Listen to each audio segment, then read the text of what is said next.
Madam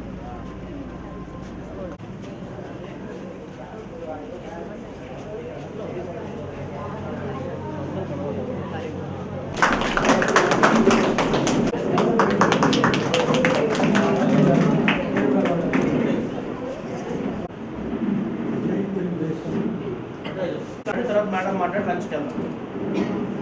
అనేక సందర్భాల్లో మన డివిజన్ కూడా రావాలి. ఒకసారి నేను కలవాలి అటువంటి ఏ నాయకుడైతే కార్యకర్తలు సమూహం పెట్టుకుని వాళ్ళతో దగ్గరగా ఉండడం ఇప్పుడు ఇలా రకరకాల పెన్షన్స్ అవ్వచ్చు, రిఫార్మ్స్ అవ్వచ్చు, ఆల్రెడీ చేస్తున్నారు. అండ్ చాలా వరకు ప్రోగ్రెస్ కనిపిస్తుంది. కార్యకర్తలు అవ్వచ్చు, మహిళా టీం అవ్వచ్చు, ఎన్ టీం అవ్వచ్చు. పొంగూరు శర్మి, నేను పొంగూరు నారాయణ గారి కూతురునండి. ఈరోజు 10th డివిజన్లో ఉస్మాన్ సాహెబ్ పేటలో ఇక్కడ టీడీపీ కార్యకర్తలు ఉన్నారండి, ఎన్ టీం ఉన్నారు. సో టీడీపీ ఎలక్షన్స్ అప్పుడు ఎవరైతే కష్టపడ్డారో మీరందరికీ తెలుసు. 10th డివిజన్కి మేజర్ మెజారిటీ వచ్చింది. అండ్ ఎలక్షన్స్లో అద్భుతంగా ప్రతి ఒక్కరు కష్టపడ్డారు. సో అందుకే ఈరోజు ఇక్కడ గ్యాదర్ అయ్యాము, ఇక్కడ లంచ్కి. సో వీళ్ళందరినీ ఎలక్షన్స్ తర్వాత మళ్ళీ కలుస్తున్నాను. ఎప్పటికప్పుడు నేను 10th డివిజన్కి వచ్చి సమస్యలు తెలుసుకుంటున్నాను. అవి రెక్టిఫై కూడా అవుతున్నాయి.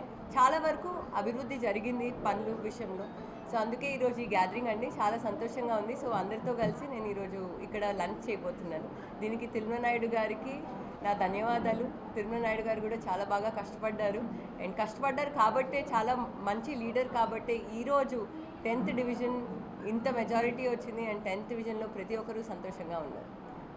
Thank you. నమస్కారం.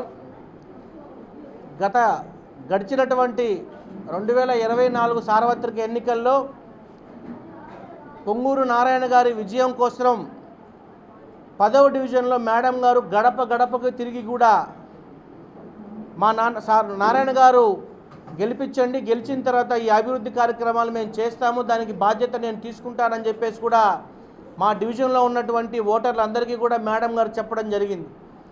మేడం గారు ఎన్నికల ప్రచారంలో తిరుగుతున్న సందర్భంలో పలువురు ఇక్కడ ఉన్న స్థానిక ప్రజలు పలు సమస్యలు కూడా మేడం గారి దృష్టికి తీసుకురావడం జరిగింది.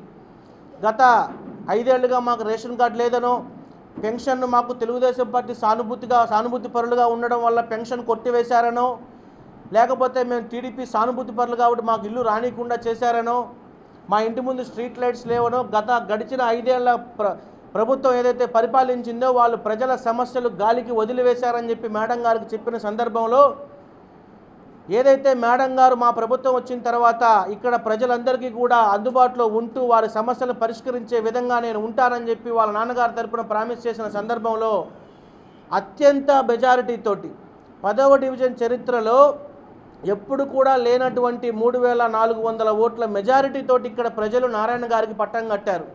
అదేవిధంగా నెల్లూరు నగర చరిత్రలోనే లేని విధంగా 70,000 పైచిలుకు ఓట్లతోటి నారాయణ గారిని అత్యంత భారీ మెజార్టీతో గెలిపించిన సందర్భంలో ఎక్కడా కూడా ఎలక్షన్ అయిపోయిన తర్వాత గెలిచిన తర్వాత మేడం గారు ఇంకా రెస్పాన్సిబిలిటీ తీసుకొని ఆ రోజు ఎలక్షన్ క్యాంపెయిన్లో ఏ విధంగా అయితే ప్రజలకు స్థానికంగా ఉండే సమస్యలకు మీద ప్రామిస్ చేశారో వాటిని అన్నింటినీ కూడా అప్పుడు మొత్తం డేటా పెట్టుకొని వాటిని అన్నింటినీ కూడా అవుతున్నాయా లేదా నిత్యం కూడా ఫాలోఅప్ చేస్తూ ఉన్నారు. ఇటీవల కాలంలో మేడం గారు మైండ్ సెట్ షిఫ్ట్ అనేటటువంటి ఒక అద్భుతమైనటువంటి బుక్ను రాసి రాష్ట్ర ముఖ్యమంత్రి వర్యులు నారా చంద్రబాబు నాయుడు గారి చేత, మెగాస్టార్ చిరంజీవి గారి చేత లాంచ్ చేసి ఒక మంచి బుక్ను లాంచ్ చేయడం జరిగింది. ఇంకా కూడా మేడం గారు భవిష్యత్తులో మంచి బుక్స్ రాయాలని కూడా మనస్ఫూర్తిగా కోరుకుంటూ సెలవు తీసుకుంటున్నాను.